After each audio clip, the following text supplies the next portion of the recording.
अस्सलामु अलैकुम वरहमतुल्लाहि वबरकातुहू। उम्मीद है कि आप खैरियत से होंगे। आप देख रहे हैं मोमिनात इस्लामिक सेंटर।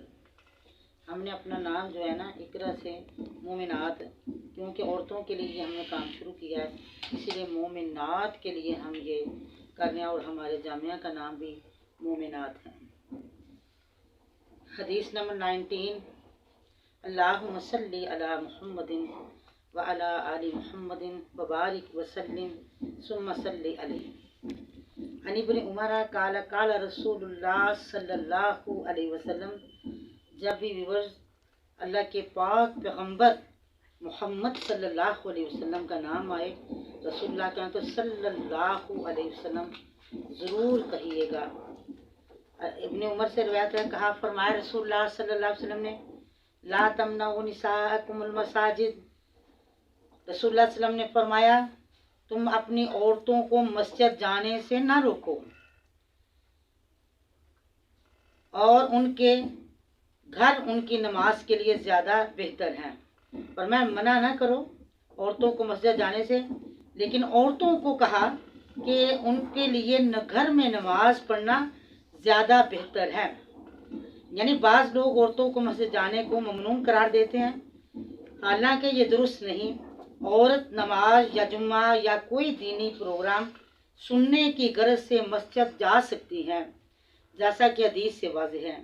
ये इजाज़त औरतों के लिए रहमत है, मगर अफसोस इस इजाज़त को अपने लिए बाइसे रहमत बनाने की बजाय ख़वातीन ने इसे अपने गुनाहों में इजाफे का सबब बना लिया, क्योंकि उन्होंने तेज़ खुशबू इस्तेमाल की होती है, वो बेपर्दा होती हैं, इसलिए इनका बनाव संगार, उनका लिबास देखने वालों के लिए आजमाइश बन जाता है। फिर वहाँ मस्जिद के आदाब पामाल करना, बुलंद आवाज़ से बातें करना अक्सर ख़वातीन का शेवा है। ये सरासर गलत है। बिलाशुबा ख़वातीन को इबादत के लिए मस्जिद आने की इजाज़त है, लेकिन वो सादगी, खुशू खुजू, खामोशी को लाजिम पकड़ें। नीज़ ख़वातीन का मस्जिद में दीनी प्रोग्राम मुनक्कद करना ममनू है। वालिदैन मौका पर ही बच्चे को तंबीह करें। हदीस नंबर 20, अन इब्न उमर अन उमर बिन अबी सलमा काला यकूल कुन्तु गुलामन फी हजर रसूलुल्लाह सल्लल्लाहु अलैहि वसल्लम। अमर बिन अबी सलमा से रिवायत है, वो कहते हैं कि मैं रसूलुल्लाह सल्लल्लाहु अलैहि वसल्लम के ज़ेरे परवरिश था। खाना खाते हुए मेरा हाथ बर्तन में घूमता तो मुझे अल्लाह के पाक रसूल सल्लल्लाहु अलैहि वसल्लम फरमाते हैं, लड़के खाना शुरू करते वक्त बिस्मिल्लाह कह और अपने दाएं हाथ से खा और अपने सामने से खा।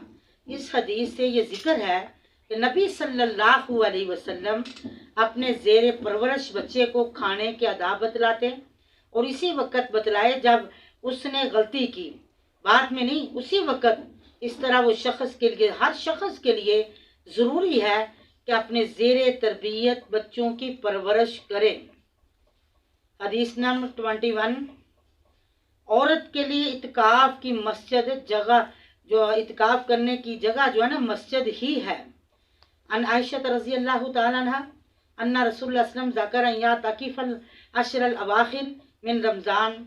हज़रत उम्मुल मोमिनीन हज़रत आयशा से रवायत है, रसूलुल्लाह सल्लल्लाहु अलैहि वसल्लम ने जिक्र किया कि आप रमज़ान के आखिरी अशरे में इत्काफ करें। इस पर आयशा ने भी इत्काफ की इजाज़त चाही तो आप सल्लल्लाहु अलैहि वसल्लम ने इजाज़त दे दी। कुरान और हदीस में सही बात यही है कि औरत का इत्काफ मस्जिद ही में है। अब अल्हम्दुलिल्लाह अक्सर शहरी इलाकों की मसाजिद में औरतों के लिए इबादत की तमाम सहूलियात के साथ बापर्दा अलहदा एहतमाम होता है। इसीलिए सही बात यह है कि मुसलमान औरत को मस्जिद में इत्काफ करना चाहिए। वैसे भी इत्काफ नफली इबादत है, और किसी के लिए मस्जिद में इत्काफ करना मुमकिन नहीं तो ना करे। इसीलिए औरतों का बाज़ लोगों को खुद साख्ता फतवे की रोशनी में घरों के गोशे में पाबंद हो जाना किसी तरह दुरुस्त नहीं। अगर इत्काफ करना है तो मस्जिद में वगरना ना करें। कोई ये फ़र्ज़ नहीं है, नफल है, नफली इबादत है। अगर तो आसानी से जगह मस्जिद में मिलती है तो औरत इत्काफ करे, वगरना ना करें।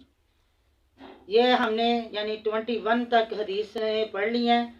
अल्लाह ताला से दुआ है कि अल्लाह ताला ہمیں عمل کرنے کی توفیق عطا فرمائے، اور اللہ تعالیٰ ساری زندگی یہ ہمارا جو رشتہ قرآن و حدیث سے اللہ جڑا رکھے، آمین۔ السلام علیکم ورحمۃ اللہ وبرکاتہ۔